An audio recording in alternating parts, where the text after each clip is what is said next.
جی ابھی میرے ساتھ موجود ہیں اقبال مسیح مٹو صاحب جو ٹرینٹی چرچ کے ہی رہائشی ہیں. ان سے جانیں گے کہ 18 سالہ کارکردگی کے بارے میں آپ کیا رائے دینا چاہیں گے یا کیا کچھ کہنا چاہیں گے صادق دانیل صاحب کے بارے میں. صادق دانیل 2002 کے اندر یہ بشپ بنے تھے اور 18 سال کی کارکردگی اس کی یہ ہے کہ 18 سال کے اندر کوئی تو ایک نیا چرچ ڈیولپ نہیں کیا. کلیسیا ڈاؤن ٹو ڈاؤن ہوتی گئی ہے.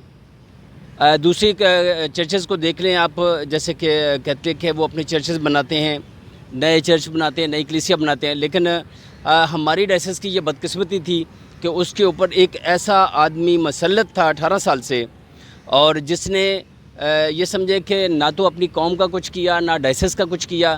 اس کے پاس 2 ڈائسس تھیں.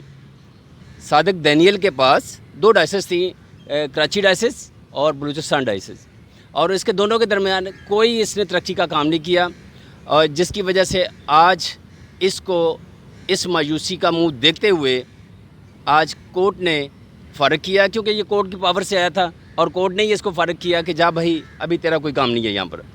تو لہٰذا ہم خدا کے نہایت شکر گزار ہیں کہ ایسے شخص سے کلیسیا کراچی بلوچستان ان کی جان چھوٹی, اور آج ہم آزاد ماحول میں سانس لے رہے ہیں, کیونکہ نئے بشپ صاحب جو کلیم جان صاحب ہیں حیدرآباد کے بشپ, انہوں نے یہ چارج لیا ہے اور 1 مہینے کا جو ٹائم دیا ہے کورٹ نے بھی اور سینٹ نے بھی.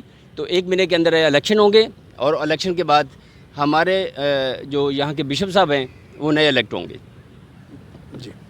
جی جیسا کہ آپ نے جانا یہاں کے رہائشی اور عارف صاحب جو ہمارے ساتھ موجود تھے, انہوں نے بشپ صاحب کے بارے میں تفصیلی ہم سے گفتگو کی, اور جیسا کہ انہوں نے بتایا کہ کورٹ کا 1 ماہ کا آرڈر ہے. آپ دیکھتے ہیں کہ 1 ماہ کے بعد کیا صورتحال اختیار کرتی ہے.